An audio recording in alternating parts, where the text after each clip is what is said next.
నమస్కారం ఘంటారవానికి స్వాగతం. ముందుగా ప్రధాన అంశాలు. ఎన్నికల వేళ పల్నాడు జిల్లాలో వైకాపా కవ్వింపు చర్యలు. నాగిరెడ్డిపాలెంలో తెదేపా కార్యాలయానికి నిప్పు.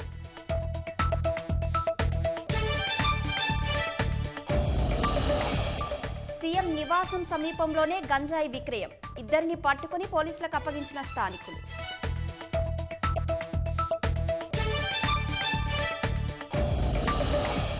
అవినీతి అక్రమ సంపాదనలో కాకలు తీరిన నెల్లూరు జిల్లా నేత. అధికారం అడ్డుపెట్టుకుని కొండలు గుట్టలు మాయం.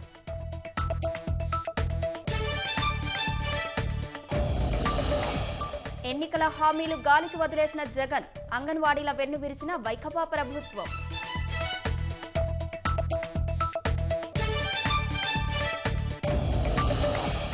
డెబ్బై 5% మార్కులతో 4 ఏళ్ల డిగ్రీతో నేరుగా పీహెచ్డీ. జూన్ సెషన్ నుంచే కొత్త విధానం అమలు.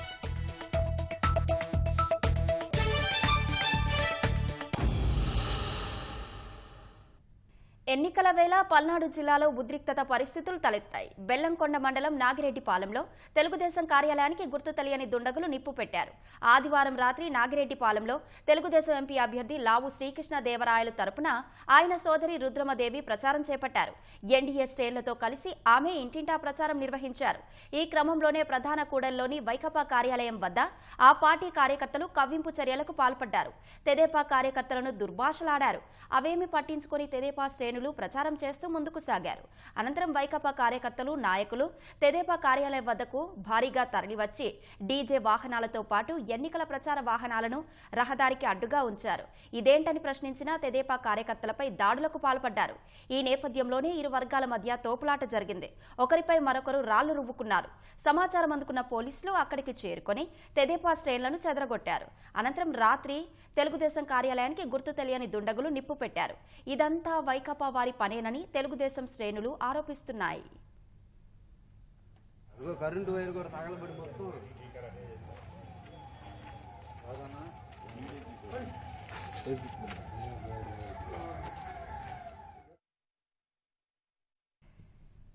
నేడు పలువురు తెలుగుదేశం అభ్యర్థులు నామినేషన్లు దాఖలు చేయనున్నారు. పార్టీ శ్రేణులతో భారీ ర్యాలీగా వెళ్లి నామినేషన్ పత్రాలు ఎన్నికల అధికారికి సమర్పించనున్నారు.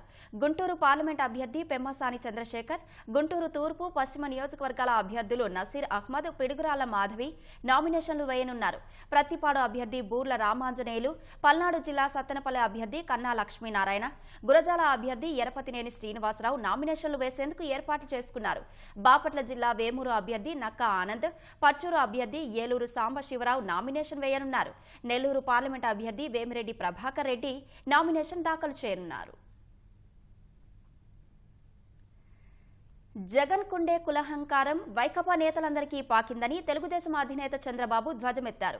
యానాదోల అమ్మాయి నెత్తి మీద రూపాయి పెడితే 5 పైసల విలువ చేయదన్న మేకపాటి రాజమోహన్ రెడ్డి మాటలను తీవ్రంగా ఖండించారు.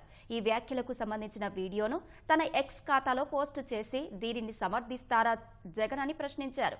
పార్టీలో ఇలాంటి నాయకులను పెట్టుకుని జగన్ సామాజిక న్యాయం గురించి మాట్లాడుతున్నారని మండిపడ్డారు.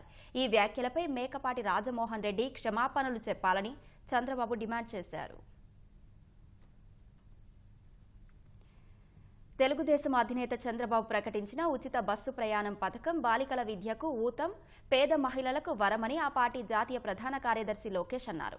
ఆర్టీసీలో ఉచిత ప్రయాణం మహిళా సాధికారతకు ఓ మార్గమని ఎక్స్ వేదికగా తెలిపారు. దీనిపై తీసిన ఓ లఘు చిత్రాన్ని తన ఎక్స్ ఖాతాలో పోస్టు చేశారు.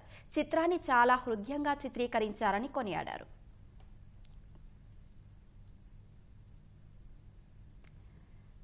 గులకరాయి ఘటన జరిగి 9 రోజులైనా కేసులో ఎలాంటి పురోగతి లేదు. ఆధారాల సేకరణలో పోలీసులు విఫలమయ్యారన్న విమర్శలు బలంగా వినిపిస్తున్నాయి. 8 బృందాలతో కూడిన ప్రత్యేక టీంను ఏర్పాటు చేసినా సమాచారం ఇచ్చిన వారికి 2 లక్షల రివార్డు ప్రకటించినా ఫలితం కనిపించడం లేదు.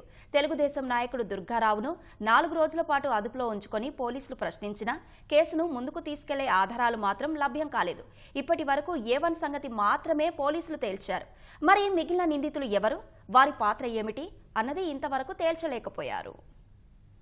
సీఎం జగన్ పై గులకరాయి విసిరిన కేసులో తొలుత అదుపులోకి తీసుకున్న 5గురిలో సతీష్ ను నిందితుడిగా పోలీసులు తేల్చి కోర్టులో హాజరుపరిచారు. రిమాండ్ రిపోర్టులో A2 ప్రోద్బలంతోనే A1 అయిన సతీష్ జగన్ పై రాయి విసిరాడని పేర్కొన్నారు. సతీష్ ఇచ్చిన వాంగ్మూలం ఆధారంగా పోలీసులు దుర్గారావును అదుపులోకి తీసుకున్నారు. సతీష్ ను దుర్గారావును వేర్వేరుగా ప్రశ్నించి ఆ తర్వాత ఇద్దరినీ కలిపి విచారించినా పోలీసులకు ఎలాంటి ఆధారం దొరకలేదు. కేవలం సాక్షుల స్టేట్మెంట్ల ఆధారంగానే పోలీసులు ఈ కేసును నడిపిస్తున్నారే తప్ప సాక్ష్యాల సేకరణలో మాత్రం పురోగతి లోపించింది.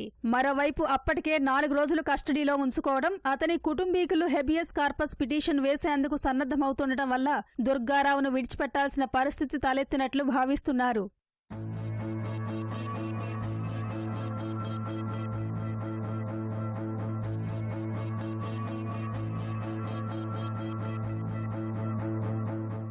గులకరాయి కేసులో A2గా దుర్గారావును చేరుస్తున్నట్లు పోలీసులు లీకులిచ్చి చివరకు ఆధారాలు దొరక్క వదిలేశారు. మరి ఈ కేసులో A2 ఎవరిని చేరుస్తారు, వారి పాత్రను ఎలా నిర్ధారిస్తారు అన్నది తేలాల్సి ఉంది. దానితో పాటు అసలు పోలీసులు ఈ కేసును ఎలా ముందుకు తీసుకెళ్తారు, తాము లక్ష్యంగా చేసుకున్న వారికి వ్యతిరేకంగా ఆధారాలు సేకరించగలరా అనేది ఇప్పట్లో తేలేలా కనిపించడం లేదు. ఘటన జరిగిన సమయంలో ప్రత్యక్ష సాక్షులు ఎవరూ లేకపోవడం ప్రధాన కారణం. దీనికి తోడు కీలక ఆధారాల సేకరణలో పోలీసుల వైఫల్యం కేసు పురోగతికి ప్రధాన అడ్డంకిగా మారింది. పోలీసులు తనని విడిచిపెట్టే సమయంలో ఖాళీ కాగితాలపై సంతకాలు తీసుకున్నట్లు దుర్గారావు చెప్పారు. సిఆర్పీసీ నోటీసు ఇచ్చి ఎప్పుడు పిలిస్తే అప్పుడు విచారణకు రావాలని ఆదేశించినట్టు తెలిపారు. దీనివల్ల అతడిని ఎప్పుడైనా విచారణకు పిలిచి అరెస్టు చూపించే అవకాశాలు లేకపోలేదు. ఈ ఘటనలో తెదేపా నేతల పాత్రపై పోలీసులు నిశితంగా దర్యాప్తు చేస్తున్నట్టు తెలిసింది. ఈ ప్రయత్నంలో ఎవరో ఒకరిని ఇరికించే అవకాశం ఉందన్న అనుమానాలు వ్యక్తమవుతున్నాయి. తానే జగన్ పైకి రాయి విసిరానని ఒప్పుకున్న సతీష్ స్టేట్మెంట్ ను ఇవాళ మెజిస్ట్రేట్ ఎదుట పోలీసులు నమోదు చేయించనున్నారు. అయితే వారి అదుపులో ఉన్న సమయంలో ఇచ్చిన నేర అంగీకార పత్రంలో చెప్పిన దానికి భిన్నంగా తనను బెదిరించి ఒప్పించారని సతీష్ చెబితే పోలీసులకు ఇబ్బందికరంగా మారే అవకాశం ఉంది. రాష్ట్రం గంజాయి విక్రయాలకు అడ్డాగా మారిపోయింది. ఎంతలా అంటే అత్యంత కట్టుదిట్టమైన భద్రత ఉండే ముఖ్యమంత్రి జగన్ క్యాంపు కార్యాలయం సమీపంలోనూ ఎలాంటి భయం బెరుకు లేకుండా అరటి పండ్లు అమ్మినంత సులువుగా సంచిలో గంజాయి పెట్టుకుని యువకులు విక్రయిస్తున్నారు. నవోదయ కాలనీ వద్ద ఆదివారం రాత్రి గంజాయి విక్రయిస్తున్న వ్యక్తులను స్థానికులు పట్టుకుని పోలీసులకు సమాచారం అందించారు. వీరిలో ఒకరు పరారవ్వగా మిగిలిన ఇద్దరు ఎదురు తిరిగి దాడికి యత్నించారు. దీంతో స్థానికులు వారికి దేహశుద్ధి చేసి తాళ్లతో కట్టేశారు. పోలీసులు వారిని అదుపులోకి తీసుకున్నారు.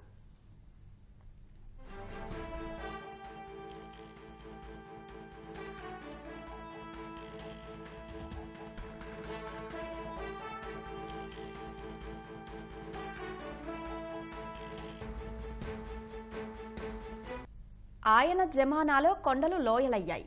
ఇసుక తోడేయడంతో నదుల రూపురేఖలే మారిపోయాయి. ఆయన అనుచరుల కన్నుపడి ప్రభుత్వ భూములు కనుమరుగయ్యాయి. పెద్ద పదవి వచ్చి రావడంతోనే ఆయన కేసుకు సంబంధించిన ఫైళ్లు కోర్టులో నుంచే మాయమయ్యాయి. చిన్న వ్యాపారులు మొదలు బడా గుత్తదారుల వరకు అందరూ ఆయనకు కప్పం చెల్లించుకోవాల్సిందే. ఒక్క మద్యం రాబడిలో వచ్చిన అక్రమ సంపాదనతోనే రాజభవనాన్ని తలదన్నేలా ప్యాలెస్ నిర్మించుకున్నారంటేనే అవినీతిలో ఎంత కాకలు తీరిన నేతో అర్థమవుతోంది. ఆనాడు ఆ గోవర్ధన గిరిధారుడు జడివాన నుంచి ప్రజలను గోవులను కాపాడేందుకు కొండను పైకెత్తాడు. కాని ఆయన పేరు పెట్టుకున్న నెల్లూరు జిల్లాకు చెందిన అధికార పార్టీ నేత మాత్రం ఆ కొండలనే మాయం చేస్తున్నాడు. అవినీతి అక్రమాల్లో కాకలు తీరిన నాయకుడిగా పేరు తెచ్చుకున్నారు. అధికార వైకాపాలో రాష్ట్ర స్థాయిలో అత్యున్నత పదవిలో ఉన్న ఆ నేత రాజకీయాల్లోకొచ్చిన తొలినాళ్లలోనే నకిలీ మద్యం అక్రమ రవాణా, పంపిణీ వ్యవహారంతో జిల్లా స్థాయిలో మంచి గుర్తింపు సంపాదించారు. కాదేది అవినీతికి అనర్హం అన్నట్లు క్వాడ్జ్, మట్టి, గ్రావెల్, ఇసుక ఇలా సహజ వనరులు మొత్తం దోచుకున్నారు. నియోజకవర్గంలో లేఅవుట్ వేశారంటే ఒక ప్లాట్ సమర్పించుకోవాల్సిందే. గతంలో ఎన్నికల్లో గెలిచేందుకు ఎన్నో అడ్డదారులు తొక్కిన ఈ ఘనుడు గోవా నుంచి కల్తీ మద్యం తెప్పించి ఓటర్లకు పంచారు. ఈ మందు తాగి కొందరు ప్రాణాలు కోల్పోయారని అప్పట్లో పెద్ద ఎత్తున ప్రచారం సాగింది. అంతర్జాతీయ స్మగ్లర్లతో సంబంధాలున్న ఈ వ్యవహారంలో సదరు నేతపై కేసు కూడా నమోదైంది. అయినా తన పాత పంథాను వీడకుండా మద్యం విక్రయాల్లో మామూళ్ల వసూళ్లు చేపట్టారు. ఆ సొమ్ముతోనే నెల్లూరులోని తన పాత నివాసం పక్కనే అధునాతన హంగులతో కోట్లు వెచ్చించి ఇంద్రభవనాన్ని నిర్మించుకున్నారన్న విమర్శలు వినిపిస్తున్నాయి. ఈ బృందావనానికి విపక్ష నేతలు ముద్దు పేరు కూడా పెట్టారండోయ్. అదే రా ప్యాలెస్. ఆయన అవినీతి బాగోతం తెలిసిన వైకాపా నేతలు సైతం ఆ ఇంటిని అదే పేరుతో పిలవడం విశేషం. వైకాపా అధికారంలోకి వచ్చిన నాటి నుంచి ఆయన నియోజకవర్గంలో ఒక్కొక్క కొండ మాయమైపోయింది. ప్రభుత్వ భూములు, చెరువులు, కొండలను ఆ నేత అనుచరులే కొల్లగొట్టారు. పక్క జిల్లాకు చెందిన ఓ ఎంపీ పేరిట ఆయనకు తెలియకుండానే అనుమతులు తీసుకుని సర్వేపల్లి రిజర్వాయర్ నుంచి అక్రమంగా గ్రావెల్ తరలించారు. ఈ కేసు విచారణ లోకాయుక్తలో కొనసాగుతోంది. కనుపూరు చెరువు, ఈదగాలి, కంటేపల్లి, రామదాసు కండ్రిగ, మహమ్మదాపురం గ్రామాల్లోని ప్రభుత్వ భూముల్లో భారీగా గ్రావెల్ తవ్వేశారు. అత్తగారి ఊరిని ఈ ప్రబుద్ధుడు వదిలిపెట్టలేదు. అత్తింటి వారిచ్చిన భూమి పక్కనే ఉన్న దళితుల భూమిని ఆక్రమించగా అధికారులు సర్వే చేసి మళ్లీ వారి భూమి వారికే ఇప్పించారు. ఆ భూమికి మరోవైపు ఉన్న విశ్రాంత ఉద్యోగుల ఇళ్ల స్థలాలను వదిలిపెట్టలేదు. దీంతో వారంతా ఆయనపై కేసు పెట్టారు. ప్రభుత్వ చెరువు భూములను అనుచరుల పేర్లతో ఆన్లైన్లో నమోదు చేయిస్తున్నారనే ఆరోపణలు ఆ నేతపై ఉన్నాయి. 100 ఎకరాల ప్రభుత్వ భూములకు సంబంధించి పట్టాలు ఇచ్చేసిన వ్యవహారంలో అధికారులు బలయ్యారు. కాకుటూరు పంచాయతీ పరిధిలో జాతీయ రహదారిని ఆనుకొని ఉన్న విలువైన ప్రభుత్వ భూములను ప్రైవేటు వాటిగా రికార్డులు మార్పించేశారు. ఈ కేసులో ముఖ్య నేత అనుచరుడిపై కేసు పెట్టి జైలుకు పంపారు. ఆయన సొంత మండలంలో ఓ గిరికొండకు ఎంతో విశిష్టత ఉంది. ఇదే కొండపైకి వెళ్లి తన కంఠంలో ప్రాణం ఉన్నంత వరకు ఈ కొండను ఎవరిని తాకనివ్వనని శపథం చేస్తే ప్రకృతిపై ఆయనకు ఎంతో ప్రేమ ఉందనుకున్నారు అంతా. కానీ తర్వాత తేలిందేంటంటే ఆయన ఆ కొండను మాత్రం ముట్టుకోలేదు, కానీ దాని చుట్టూ ఉన్న చిన్న చిన్న గుట్టలు కనిపించకుండా పోయాయి. ఇసుక తవ్వకాల్లోనూ కోట్లు వెనకేసుకున్నారన్న ఆరోపణలున్నాయి. 2 మండలాల రైతులకు ఉపయోగపడే కాలువ పనులను కమిషన్ ఇవ్వలేదని సదరు ప్రజాప్రతినిధి అడ్డుకున్నారు. గత ప్రభుత్వ హయాంలో 4.5 కోట్లతో భార శుద్ధ జల ప్లాంట్ ఏర్పాటు చేయగా రాజకీయ కక్షతో దాన్ని నిలిపివేయించారు. ముత్తుకూరు, వెంకటాచలం మండలాల సరిహద్దులో కృష్ణపట్నం పోర్టు రోడ్డుపై అనధికారికంగా టోల్ ఏర్పాటు చేయించి భారీ వాహనాల నుంచి అక్రమంగా వసూళ్లు చేపట్టారు. చివరకు ముత్తుకూరు మండలంలోని థర్మల్ కేంద్రాల ద్వారా వచ్చే బూడిదను వదల్లేదు. పంట కాల్వల్లో పూడిక తీయకుండానే బిల్లులు మింగేశారు. ఓ మాజీ మంత్రిపై అవినీతి ఆరోపణలు చేస్తూ డాక్యుమెంట్లు విడుదల చేయగా అవన్నీ నకిలీవంటూ సదరు ప్రజాప్రతినిధి కేసు పెట్టారు. ఈ డాక్యుమెంట్లన్నీ సీజ్ చేసి కోర్టులో భద్రపరచగా ఈ ప్రజాప్రతినిధికి రాష్ట్ర స్థాయి పదవి దక్కిన 2-3 రోజులకే నెల్లూరు కోర్టులో దొంగతనం జరిగి ఈ పత్రాలు మాయమవ్వడం రాష్ట్ర వ్యాప్తంగా సంచలనం సృష్టించింది. ఈ వ్యవహారంపై సిబిఐ విచారణ చేపట్టడం విశేషం. అన్న వస్తున్నాడు అంటే ఆనందపడ్డారు, మాట తప్పడు అంటే మురిసిపోయారు. అధికారంలోకి వచ్చాక వేతనాలు పెంచితే తమ ఇళ్లలో 2 పూటల పొయ్యి వెలుగుతుందనుకున్నారు. కానీ ఈ తాకు ఇచ్చి తాటాకు తీసుకున్నట్లు అప్పటిదాకా అందుతున్న సంక్షేమాలను రద్దు చేశారు. వేతనాలు పెంచాలన్న తమ వేదనను వెక్కిరిస్తూ ఉద్యమాలపై ఉక్కుపాదం మోపారు. అక్కా చెల్లెమ్మలంటూనే జగన్ అంగన్వాడీలకు వెన్నుపోటు పొడిచారు. పాలన అంటే సచ్చీలత, చేసే పని, చెప్పే మాట నిక్కచ్చిగా ఉండాలి. ఇవే నాయకుడికి ఉండాల్సిన లక్షణాలు. కానీ ముఖ్యమంత్రి జగన్లో ఇవి ఇసుమంతైనా కనిపించవు. ఆయనలో కనిపించేదంతా జిత్తులమారితనమే, అడుగడుగునా కుయుక్తి పన్నడమే. ఒక చేత్తో ఇచ్చినట్టే ఇచ్చి మరో చేత్తో లాక్కోవడంలో ఆయన సిద్ధహస్తుడు. ఏ వర్గానికైనా సరే 5 ఏళ్ల పాలనలో ఆయన చేసింది ఇదే. అక్క చెల్లెమ్మలంటూనే అంగన్వాడీలను ఇదే తరహా వెన్నుపోటు పొడిచారు. అధికారంలోకి రాగానే తెలంగాణలో కంటే వేతనాలు పెంచి అమలు చేస్తామని గత ఎన్నికల ముందు పాదయాత్రలో జగన్ హామీ ఇచ్చారు. ఎన్నికల్లో గెలవగానే ఆయన తీరు బోడి మల్లయ్య చందంగా మారింది. అంగన్వాడీల వేతనం 1000 రూపాయలు పెంచి దానికి మించి వారికి అందే సంక్షేమ పథకాల్లో కోత విధించారు.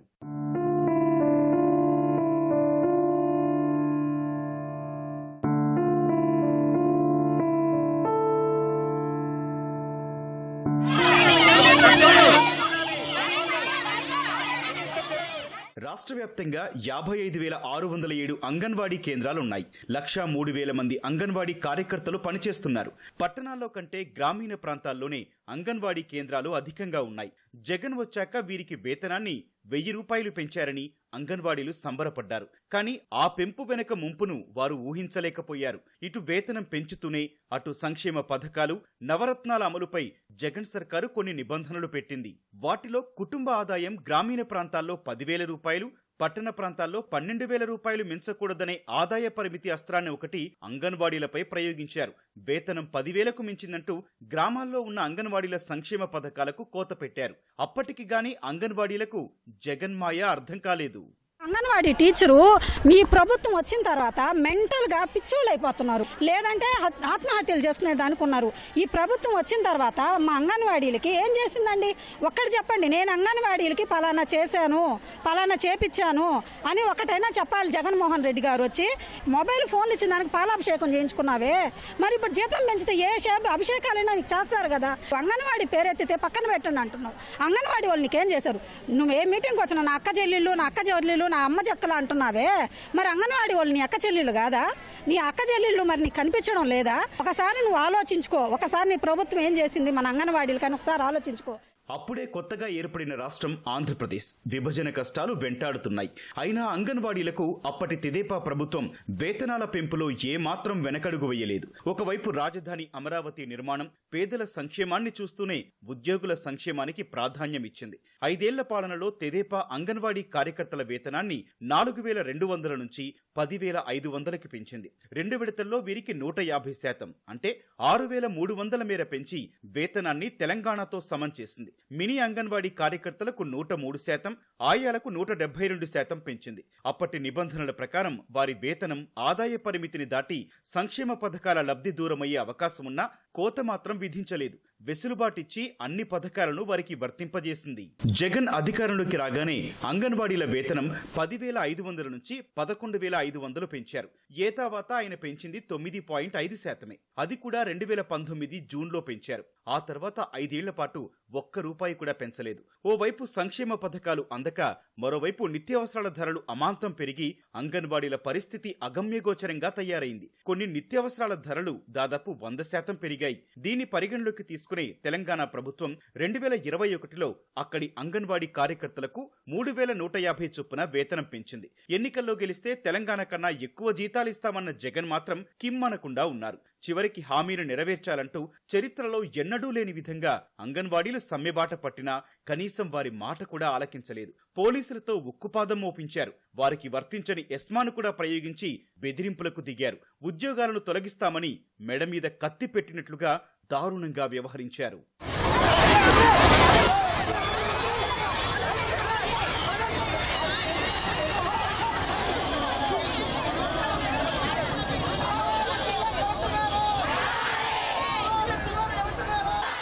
అంగన్వాడీల పట్ల అత్యంత కర్కశంగా వ్యవహరించిన జగన్ ప్రభుత్వం వితంతు, ఒంటరి మహిళ, దివ్యాంగ పింఛన్లు కూడా నిలిపివేసింది.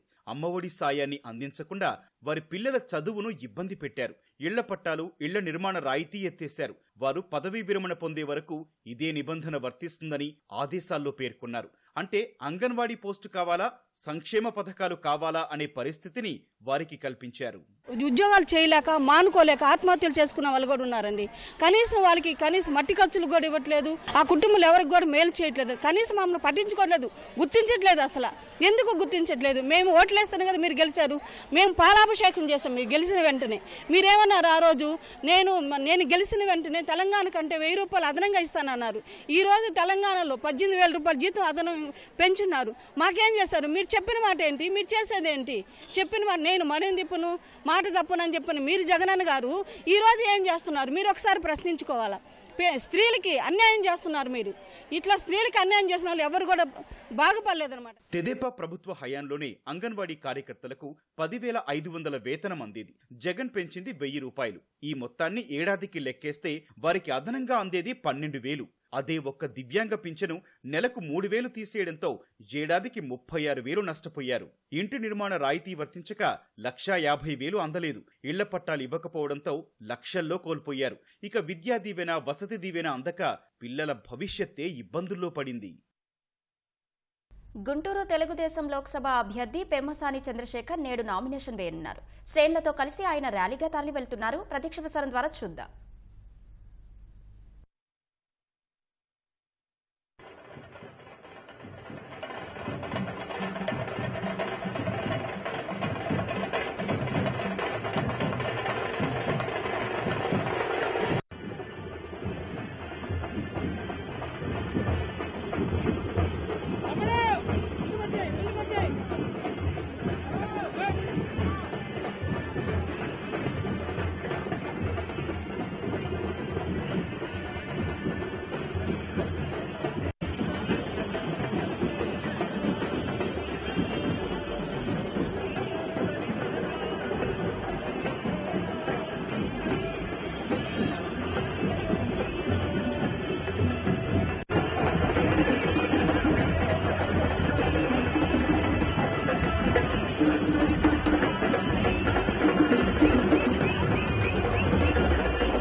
ప్రియతమ నేత శ్రీ నిమ్మకాయల చినరాజప్ప గారు నామినేషన్ వేస్తున్న శుభ తరుణాన ఇక్కడికి విచ్చేసినటువంటి అశేష జనవాహినికి, తెలుగుదేశం అభిమానులకు, నాయకులకు, కార్యకర్తలకు, జనసేన అభిమానులకు, నాయకులకు, కార్యకర్తలకు దయచేసి స్పీడ్ గా నడపవలసిందిగా కోరి ప్రార్థిస్తా ఉన్నాం.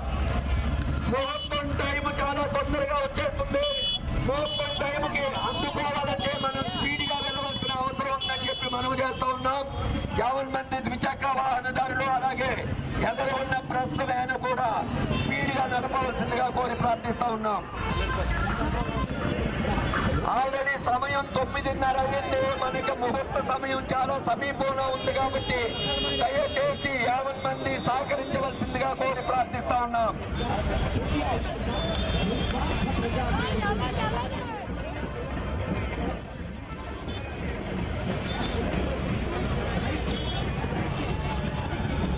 ఇక్కడ ఉందిలేమ్మా బాబు.